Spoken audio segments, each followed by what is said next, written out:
Welcome to a fine gaming experience, everyone. It took us a bit to free Mogu from his dream world, but now that he's out of that trap, he's able to use his digging technique to uncover hidden treasures. One of which included a new and mighty form for Karn. I've also spent some more time with Gobi at the flea market to get Karn his best dagger. The ice knife we found hidden away was good, but this is quite a staggering attack boost. Now let's go show off what this new transformation can do, shall we? You might remember these crate stacks and how they were too heavy for anyone to move. Well, Doof has the muscles to get things done.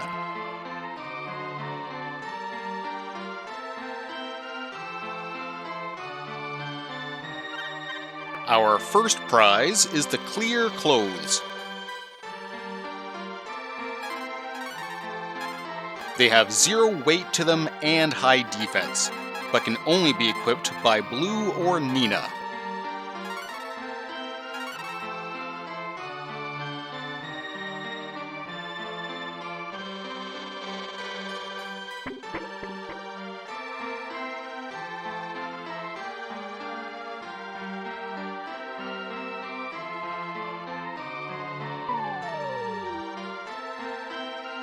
You might have got a glance at who was in this other room. Time to get Karn's final transformation.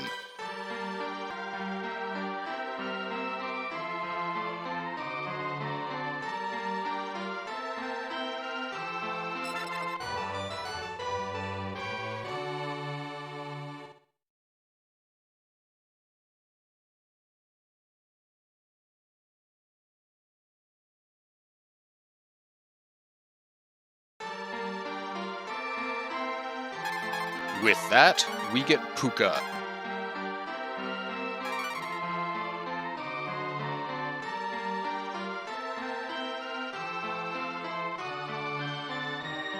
Don't let this guy's goofy looks fool you.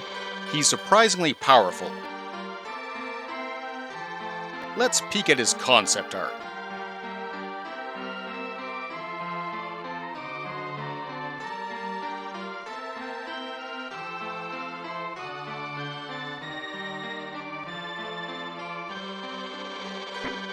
Time to make use of Puka's leader ability. He's got this odd roar that lets us open up these dragon seals.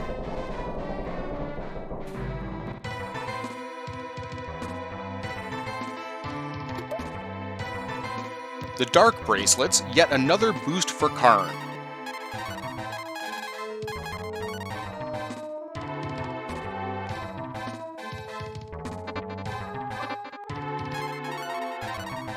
It raises his luck and speed by a whopping 20 each. Magic gets a 25% boost from your speed stat, so that goes up for him too. Next, we'll hit that seal outside of Gust by the lake.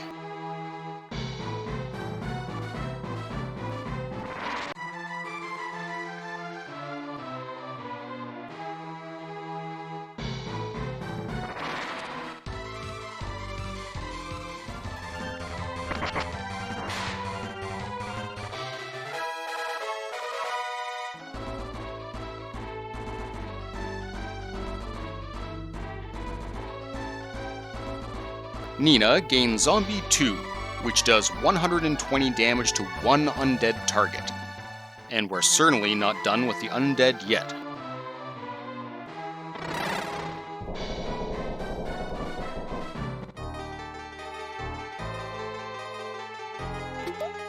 This time, we gain the Love Bracelet.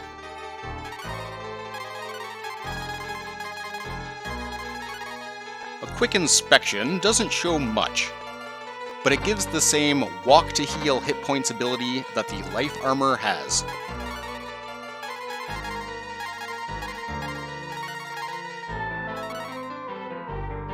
With that detour done, let's resume our journey.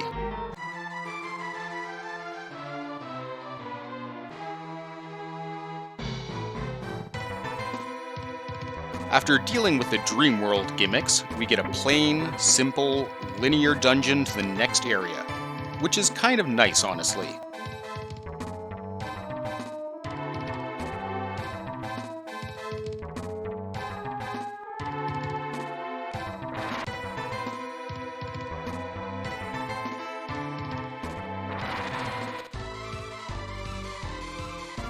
Lots of new enemies here, starting with the Nautilus.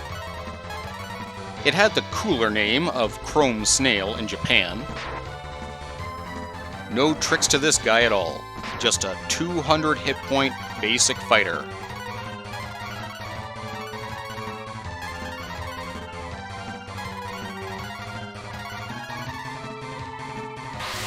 His wisdom is almost non-existent, so status spells will land easily, but just kill them off quickly and move on.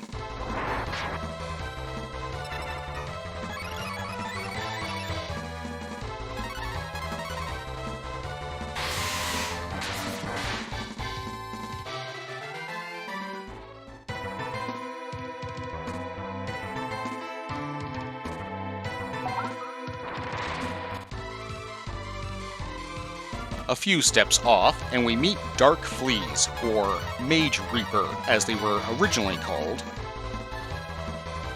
They have a 50-50 chance to use their weak attack or cast one of their 2 spells. Their first one is Silence, as you can see, but their second is Shock, so I was quite lucky not to see it this encounter.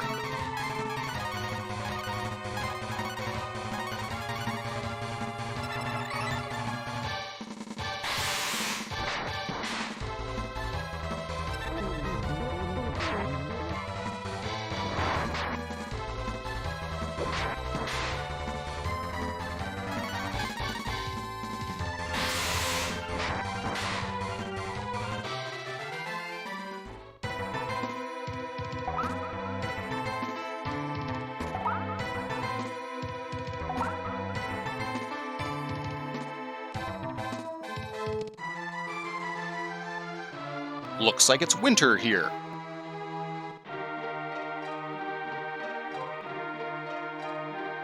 But the town is named Spring. A pretty big clue that something's wrong here. Good thing we've got a mole man on our team.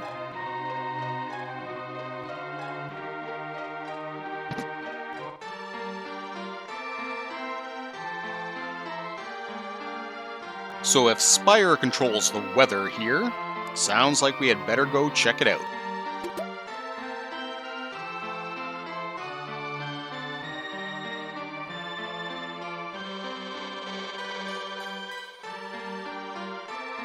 A frozen waterfall. I'm sure that won't be important when everything thaws out.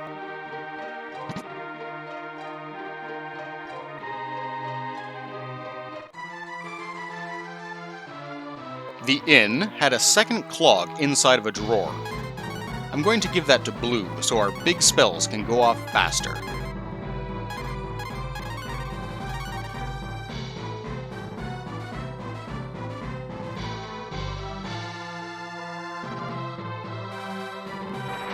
Pretty easy to tell where Spyre is from the village. Be pretty nice if we could cross the frozen river, though.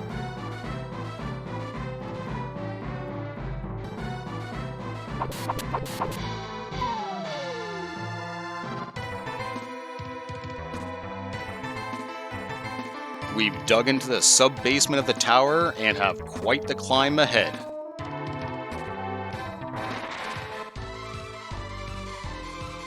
Blaze X really lives up to its original name of Devil Ghost.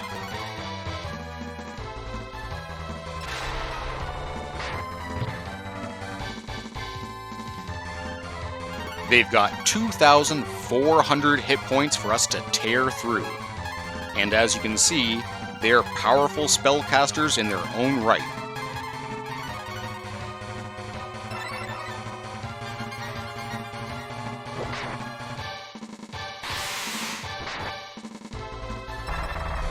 Most of the time, they'll hit the entire party with a 50 damage Nova spell.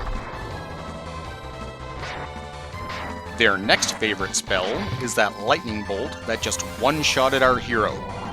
It can do up to 400 damage. And on rare occasions, they'll shake things up with an 80 damage quake spell.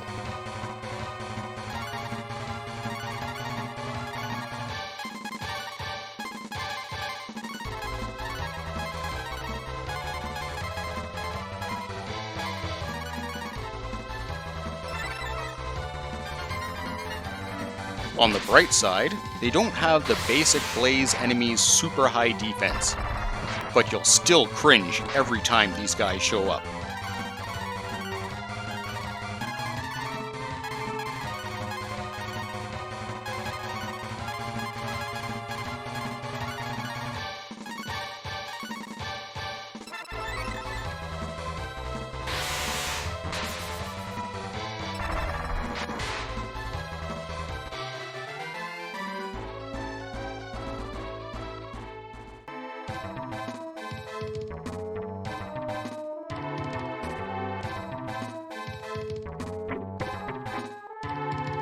This basement level has a fairly basic design, and all the treasure of this dungeon. It's some pretty good loot too, so best to grab all of it.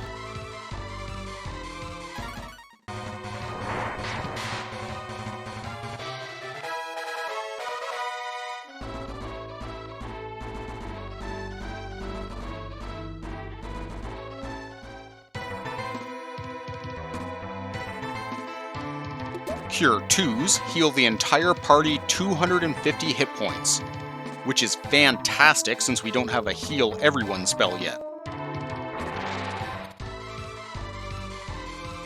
More new enemies. It wasn't too long ago we fought the boss equivalent of this guy, and Court should have cross-pollinated his creation with some of these flowers. Their main trick is to try and silence someone, but they can also use Paralyze. About a 5% chance they'll heal themselves up with a Cure 2 spell as well.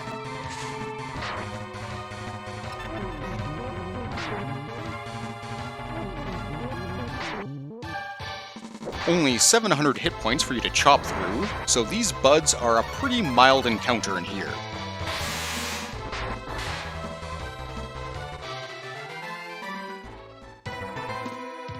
The floor loops about in this first section and then gets pretty linear. Just make sure you walk past the stairs to get those 2 chests we saw at the start.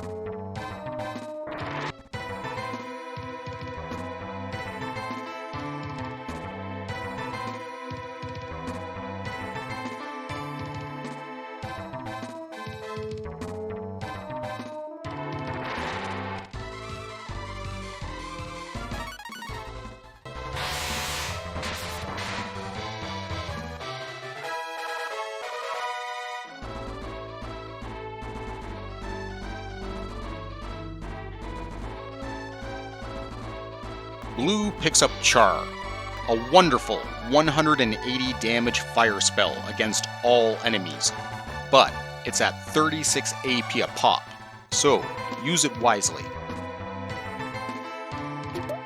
The shell is just a fishing accessory. Stat ups are always handy.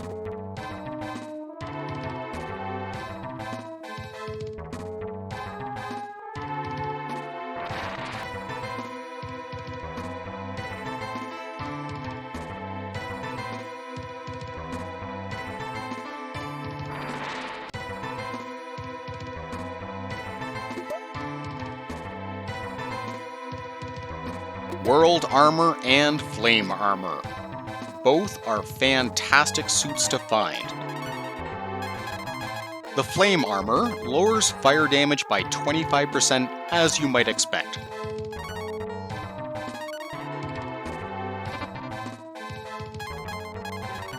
The World one has higher defense, but no elemental properties to it.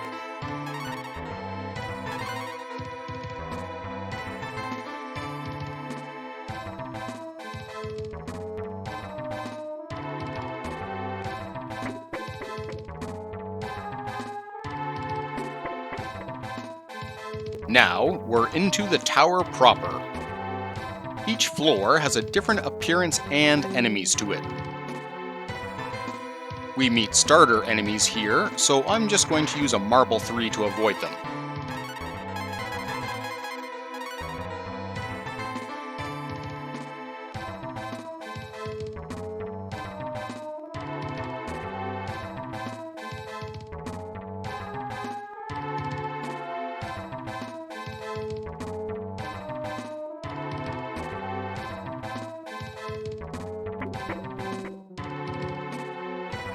It might not seem like it at first, but this tower was built using advanced technology from before the Dragon Civil War. Using it correctly can create perfect Eden-like conditions inside. Keep this tower in mind when I get to Breath of Fire 3.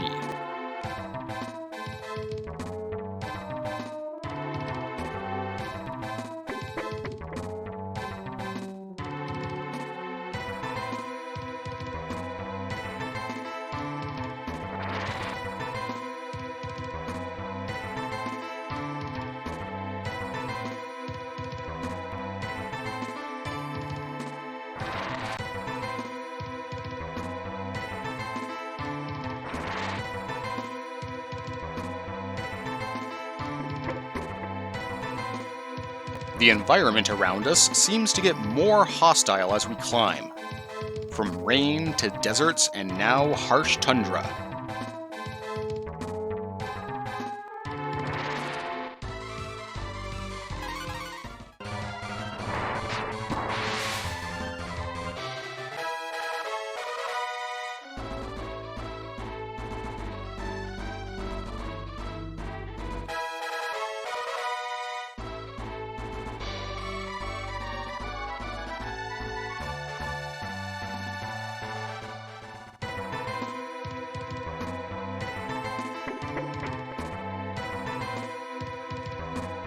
This background is unique for the game, and makes it a bit hard to tell how far you've moved. But there are still walls here you can use as reference. The Phoenix. So glad they used this sprite again. Unfortunately, they're a pretty weak mob. All they have is their basic attack and 240 hit points to take out.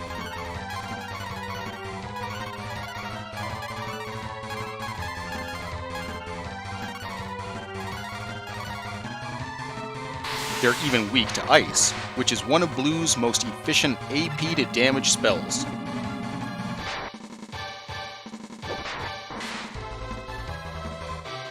Decent experience for how easy they are.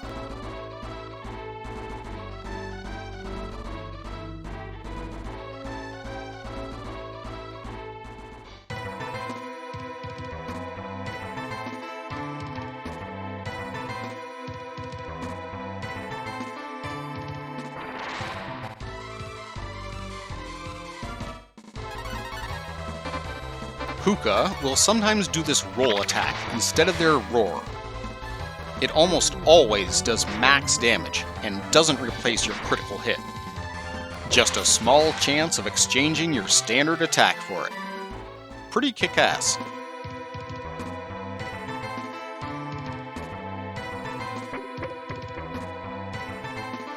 Space. It wouldn't be a JRPG without an area in space, would it? At least it's a lot less disorientating than those blowing clouds were.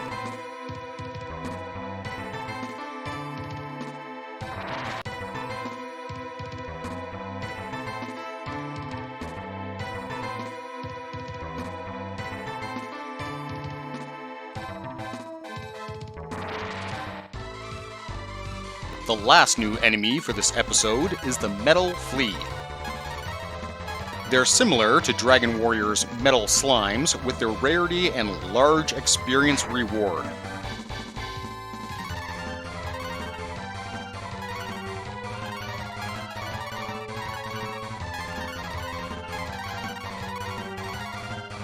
Only 100 hit points on them and a basic attack, so pretty easy pickings.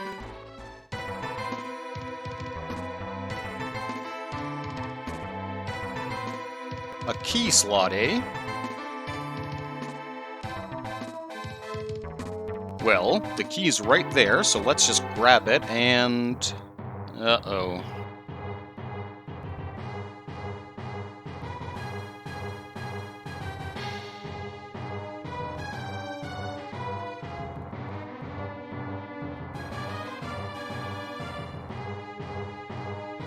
Is it a good surprise?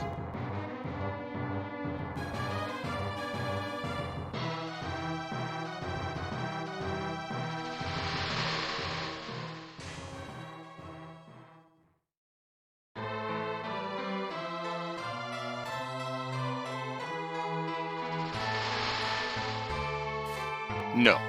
No, it is not.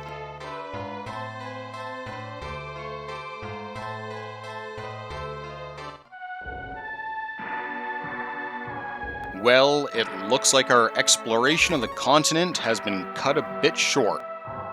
Moats trapped us even deeper in the dream world, this time into a world of nightmares. Our bolster won't free us this time, so we'll have no choice but to go deeper to get out. I hope you join me next time, and take care all.